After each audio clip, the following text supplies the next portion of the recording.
आज आप लोग देखने वाले हैं कि आखिर क्यों दांत सड़ने लगते हैं, क्या कारण है और इसके बचाव के उपाय भी बड़ा डिटेल से आप लोग जानेंगे। तो आइए ध्यान से देखिए, ठीक है।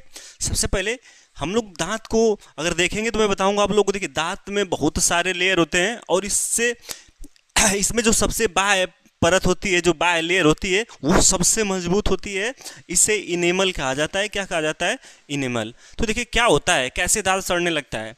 तो दांतों की सड़न वह प्रक्रिया है जिसमें दांत की ऊपरी कठोर परत, जिसे इनेमल कहते हैं, वो धीरे धीरे अम्ल के प्रभाव से क्या होने लगती है? घुलने लगती है। यानी हमारे मुंह में एसिड बनेगा, अभी मैं बताऊंगा आगे कि कैसे एसिड बनता है। और एसिड धीरे धीरे जो हमारा कठोर परत था, इनेमल था, उससे क्या करने लगता है? गलाने लगता है। और यही प्रक्रिया हमारी क्या कहलाती है? दांतों की सड़न कहलाती है। अब देखिए कैसे कैसे अम्ल का निर्माण होता है, तो मैं बताऊंगा आप लोगों को। जनरली हम लोग मीठा भोजन कोई भी खाते हैं, जैसे मिठाई, चॉकलेट, बिस्किट इत्यादि खाते हैं।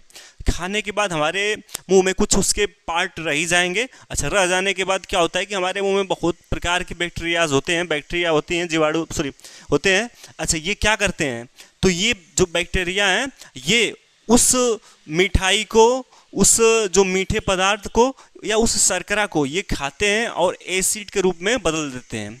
अब देखिए, ये एसिड बनाने का काम करते हैं और वही हमारे एनिमल को खराब करता है। जनरली अगर एक स्वस्थ मनुष्य की बात किया जाए, उसके मुंह का जो पीएच मान लगभग 7 के बराबर होता है, यानी उदासीन होता है। लेकिन जिसका दांत का क्षय हो रहा है या सड़ रहा है, उसका कहीं ना कहीं जो मुंह का जो पीएच मान है वो 5.5 से क्या होने लगता है? कम होने लगता है।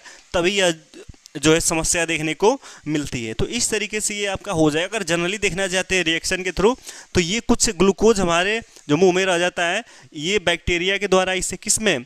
लैक्टिक एसिड में। कौन से एसिड में? लैक्टिक एसिड में बदल दिया जाता है। और ये कहीं ना कहीं जो हमारा लैक्टिक एसिड है, इसका पीएच मान 5.5 से कम होता है, ठीक है। ये ठीक ठाक बढ़िया सा अम्ल की तरह काम करेगा और ये जो हमारा कैल्शियम फास्फेट यानी जो दांत है उसको दे दे सड़ाना क्या कर देता है? स्टार्ट कर देता है। तो इसके बचाव के लिए क्या करेंगे? देखिए, बचाव के लिए ये करना होगा कि अगर आपको ऐसे कुछ लक्षण दिख रहे हैं तो आप क्या करिए, कम से कम दिन में 2 बार जो है क्षारीय टूथपेस्ट लीजिए। कैसा? क्षारीय जो है पेस्ट लेके उससे मंजन करिए। और साथ ही साथ जब खाना आप खा लेते हैं तो उसके बाद थोड़ा सा गलाला करिए ना। गलाला करने से ये होगा कि जो भोजन है आपका जो है दांत में फंसेगा नहीं और फिर इसमें एसिड का निर्माण होगा नहीं, ठीक है। और कहीं ना कहीं क्या है, जो मीठा है, मीठा जो है कम खाइए, ठीक है। जो है मीठा खाने से क्या है? बचिए। तो इस तरीके से ये टॉपिक आपका अच्छे तरीके से क्लियर हो गया। तो ऐसे ही वीडियो के लिए हमारे चैनल को सब्सक्राइब करें। धन्यवाद।